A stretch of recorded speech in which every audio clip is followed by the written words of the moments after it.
About a half a year ago, I showed you guys what my personal settings are for CS. But that was 2024 and now here's my 2025 setup. I've tweaked some settings and adjusted some things and I have to say I'm really happy with it. We're gonna go through all of my settings and you will find timestamps down below. But before we get into that, guys, don't forget about the giveaway in the description below and on Discord. And as always now, a quick word from our sponsor. This video is sponsored by SkinBaron, the ultimate marketplace for buying and selling your CS skins. SkinBaron is a German company with an excellent Trustpilot rating, trusted by thousands of players. Save up to 30% compared to the Steam market with over 1 billion skins and easy to use filters. Finding your perfect skin is a breeze. They offer multiple payment methods including credit card, Klarna and even more. And if you're selling a skin worth over €1,000, you'll only pay 2% fees on it. Use my code Shifterz to support the channel and start your SkinBaron journey today. Thank you SkinBaron, and now back to the video. So let's start off with the video settings. I'm rocking an LG monitor which has 180Hz and it's an IPS panel. It's 1440p and it also has P3 color gamut. But that aside, I'm rocking an aspect ratio of 16:9. My resolution, as you can see, is maxed up. My refresh rate is capped on my monitor and I haven't changed my brightness settings. Moving on to the advanced video section, I think here the most has changed compared to my previous video. This all changed when I talked about how to properly use G-Sync and to get the least latency as possible. And these are all of the settings that I rock to get the least input delay without ruining my picture quality and getting frame tear. And when it comes to my presets, I have a pretty beefy PC, so that's why everything is set to max. However, obviously if you have a lower budget PC, you need to downscale a couple of stuff. And also my focus is obviously on content creation. That is why I have maxed everything out to get the best visual quality. So when it comes to my audio settings, I haven't really done anything in-game. I mostly fiddle around in my EQ settings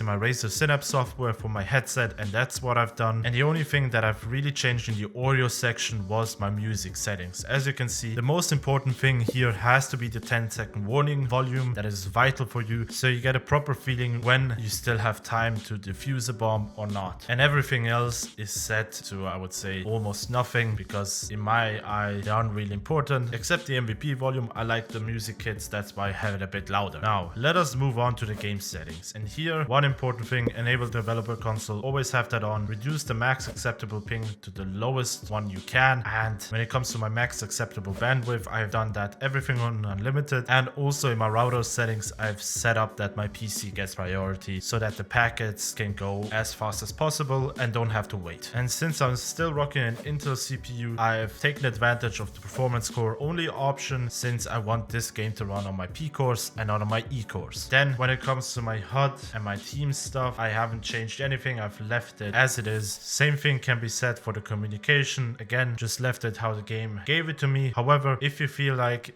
you wanna not participate in toxic behavior with the enemy team, or you feel that they can influence you over the chat pretty well, you might want to set it up that you mute the enemy team by default. For the spectator and scoreboard and the item stuff, I haven't again changed anything. It's set to the default what the game gave me. When it comes to my view model, I have it on the left side since I prefer it that way, and then everything else is set, if I remember correctly, default. And then for the radar and tablet option here, I have it set to center to the player and rotate with me. And to be honest, that's a personal preference. Some people might actually like it to have it static. However, I personally prefer to have it rotate with me, so I know where the enemies are standing. And plus, I also have the zooming dynamically option enabled, since that helps you a lot to see either where your friends are, and if you're in a close range scenario, let's say you're either in a retake position or have to hold off a site, you don't really need the other part of the map. You only really need your current bomb site, and seeing a bit more detail where everyone could be can help out with callouts. Then I think this is going to be very interesting for everyone who wants my crosshair. Here are my crosshair settings, and if you want, I'm also going to put the code in the description below. And now let's come to maybe a controversial topic, the damage prediction system. I personally have it on, and that is because until now I've only had it sometimes, rarely to be honest, that it gave me a misread. What I would say 90%, maybe 95% of the time, it has helped me out, it has given me good feedback, and that is why I've kept it. And if you're interested to see more about this topic, check out the videos that I've done on damage prediction. And when it comes to telemetry, I've left it as it is. And for the last part, the keyboard and mouse settings, I've talked about what my mouse sensitivity is. I have 1600 on my mouse as DPI, and in-game a 0.5 that gives me an effective eDPI of 800. 800. And overall, here are my movement keys. You can just stop the video. However, as I've said, this is specialized to me. I'm not quite sure if you personally will like it. So those were my settings that I currently play with in 2025. If you want, you can copy them. If not, that is totally fine. See it as an inspiration. At the end of the day, your setup should be tailored to your needs. And the best thing that you can do is tinker around, try new stuff out, and find what works best for you. And as always, guys, don't forget to check out the sponsor of today's video. You'd be helping me out a lot. And don't forget to check out the giveaway here and on Discord. There is one for the server boosters, and the other one is a creator craft contest for everyone to join, create some cool crafts, share your ideas, and at the end, win a cool skin. And as always, guys, don't forget to subscribe, like, and hit the notification bell. And I will see you guys on the next one.